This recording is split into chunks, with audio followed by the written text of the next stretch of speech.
The 2008-2016 Chrysler Town Country key fob uses a CR2032 3-volt battery. To begin, locate the seam on the side of the fob, typically near the key blade. Use a small, flat screwdriver or a plastic pry tool, avoiding metal to prevent scratches, to carefully pry open the fob casing. Gently insert the tool into the seam and twist or lever until the case separates.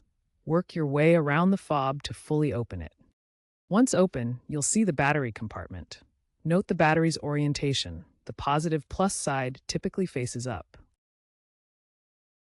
With the fob open, carefully remove the old CR2032 battery. A small tool can help if needed.